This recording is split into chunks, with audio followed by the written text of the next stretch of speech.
Achilles heel, hasn't it? The positions you've got in, even the 2 games against Rochdale, you've been 3-0 up and 1-0 up, and had to have just 1 point of each game. That's not just the only club this season.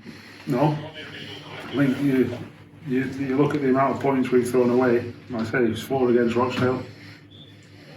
We threw 3 away here against Gillingham, and we've dominated the game and lost 1-0. We should have had 2 more at Ipswich.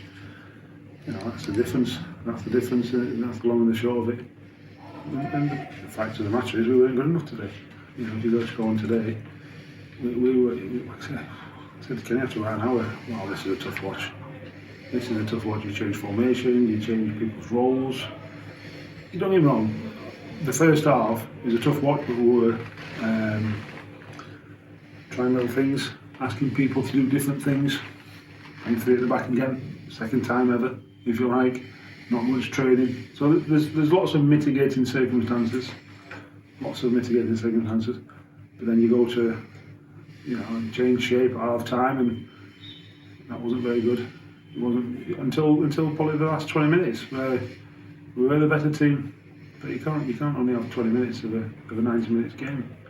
Like I said, we didn't do anywhere near enough in possession. We were fine out of possession, I have to say. There's one or 2 chances from set pieces and across in the first half where Keogh should have done better. But for me, in possession we were poor. We looked. I'm not talking about the first half particularly. You know, we were, but there's mitigating circumstances to that second half. That's the disappointing thing for me. Charlie Kirk managed to win the penalty. He took the penalty. His first shot got saved, but he followed it up well and was alert to that. Been a long time for him. January, I think, was the last goal for him against Ipswich. So will that be something that he can build on, you hope? Yeah, that's the hope, isn't it? It has been too long. I said to him, you know, 6 goals now. That's not enough for someone of your ability. You know, you've got to keep getting in there. And, you know, I was surprised. I have to say, I was surprised he took it.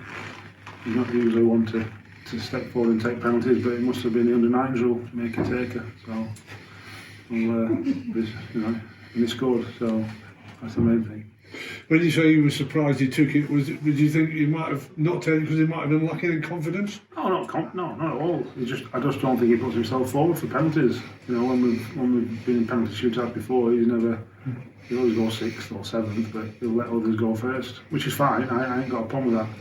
And we've also got a striker on the pitch.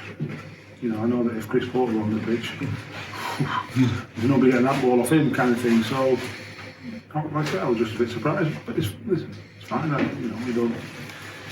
And Chris, we don't stipulate who's 2nd, 3rd, and 4th to take penalties or anything like that. So, and he scored the rebound. So hopefully it's a shot in the arm for him. I thought Keiko was quite a bright spark. I'd say he was the one in the first half that looked like he was going to create something. Him and Tom. After that, I'm not sure. You mentioned about, you know, the game, just one final point. There's always something to learn, isn't there? Whether you're Rio Adebisi trying to make your way or the senior pros in the game. You're 90 minutes and you should win the game and you haven't. So that's something you've got to get into that set of players that you have next year. Yeah, that's the difference. That's been the difference this year. You know, I bet you if we'd have stopped after 92 minutes, we'd have probably won or got another 4, 5, 6 points, whatever the number is. And that can't, you know, we'd have had 1 more at Swindon. You know, how we've lost that game. It's like mind-boggling. There's been too many of them, way too many of them. Is it a coincidence? Well, you can't say it's a coincidence.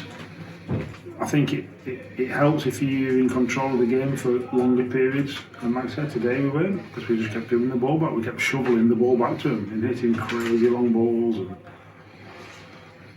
like I said, we weren't very good. And that gives the opposition incentives to, you know, play on the front foot a bit more and be a bit more bold and adventurous. And before you know it, you're defending in the last 5 minutes, last 10 minutes, injury time, whatever it might be, and the ball ricochets or whatever. It wasn't like that today, but that's what happens.